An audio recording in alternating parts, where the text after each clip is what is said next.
Olá, bem-vindos à nossa análise de hoje.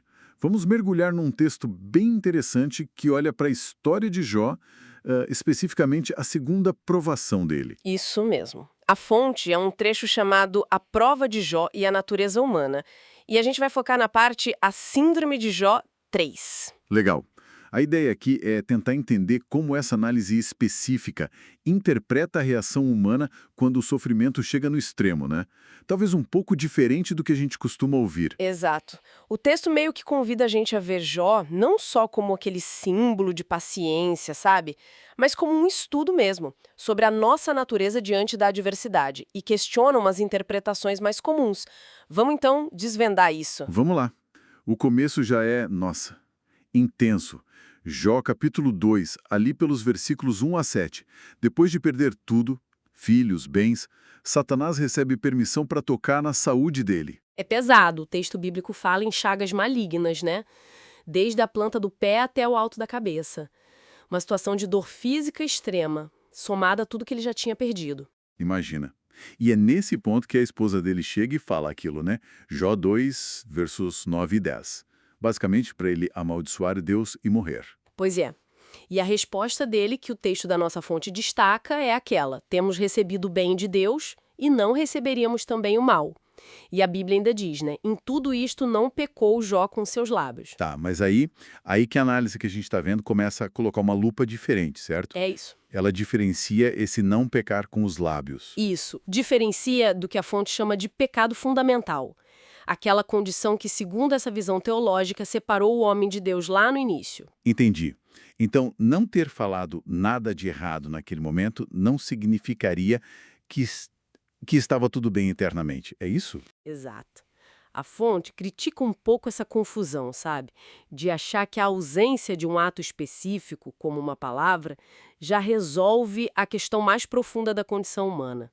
A análise quer olhar para essa condição interna, que estaria por baixo das palavras ou da ausência delas. Faz sentido a distinção. Mas e essa resistência inicial dele? Essa recusa em amaldiçoar, mesmo com a esposa falando. A fonte não vê valor nisso? Vê, mas com um olhar crítico. A análise levanta uma questão. Será que essa resignação toda não era, tipo, um esforço humano? Talvez uma tentativa de se purificar pela dor? Ou até de comover a Deus mostrando o quanto aguentava? Ah, interessante. Quer dizer, uma tentativa de Jó de controlar a situação pela própria força, pela própria resistência? Essa é a hipótese que o texto levanta. E aí ele propõe uma distinção que é bem importante para essa análise. Conferir. A diferença entre ter o temor de Deus e buscar o temor de Deus. A primeira, segundo a fonte, seria algo que Deus faz na pessoa, uma ação divina, que eles chamam de monérgica, só Deus agindo. Ok. A segunda, o buscar, seria um esforço da pessoa, talvez junto com Deus, o que chamam de sinérgico. A análise sugere que a bondade verdadeira não é nossa, mas é a de Deus que nos possui, né? Citando que só Deus é bom. Então, uma submissão que talvez fosse calculada, tipo, vou aguentar para receber algo depois, não seria vista como vinda dessa bondade divina, mas do próprio Jó. Exatamente. Seria algo centrado no homem, na capacidade humana. Pelo menos essa é a leitura que a fonte faz daquela fase inicial. Entendi a crítica. E como isso deságua no que vem depois? Porque a gente sabe que Jó não fica nesse silêncio para sempre, né? Não mesmo. E aí chegamos no capítulo 3 de Jó. Depois de um tempo ali sofrendo em silêncio, com os amigos presentes, mas sem falar, a compostura dele vai embora. E a hora que ele amaldiçoa o dia em que nasceu, certo? Um lamento super forte, angustiado. Isso, uma explosão de dor e angústia. E é nesse momento que a fonte lembra daquele provérbio, né? Na multidão de palavras não falta pecado. Ah, então, para essa análise, essa explosão do capítulo 3 é vista como... Como a manifestação do que estava lá dentro o tempo todo, o que a análise chama de natureza adâmica decaída, aquela condição humana que, segundo essa teologia, todos teriam herdado. Quer dizer, a serenidade inicial, que talvez fosse baseada no esforço dele, não aguentou a pressão contínua. Exato. A crise foi tão prolongada, tão profunda, que aquilo que estava no íntimo acabou vindo para fora. A análise sugere que não foi a prova que criou algo ruim nele, mas que revelou o que já estava lá. E a fonte vê isso como algo particular do Jó ou como um padrão mais geral do ser humano? Vê como um padrão humano, sim. O texto até menciona como a gente tende a manter a pose quando tá tudo mais ou menos bem, né?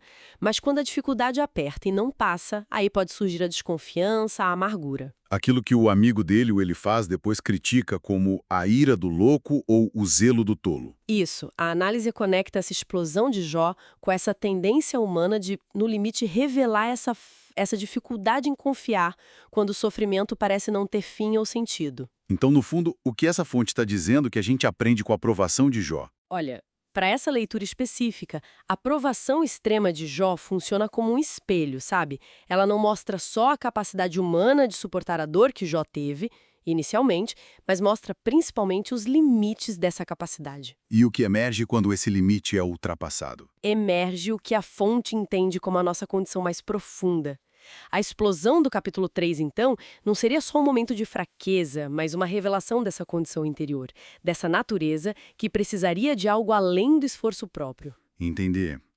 Exploramos hoje, então, essa perspectiva bem particular sobre Jó, uma análise que usa o sofrimento dele para investigar a natureza humana, né?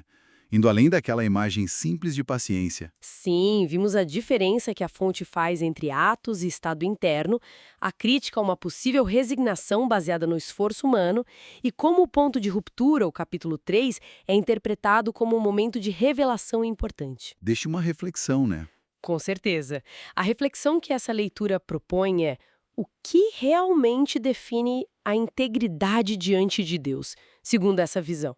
Seria a nossa capacidade de aguentar calado ou tem algo mais aí? E o que aquela expressão de dor tão crua do Jó no capítulo 3 diz sobre nós? Pois é.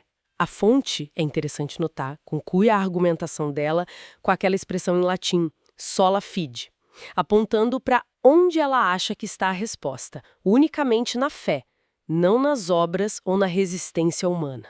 Sola fide, somente a fé. É. Algo para a gente pensar sem dúvida sobre essa interpretação da história de Jó. Exatamente. Uma leitura que desafia e convida a aprofundar.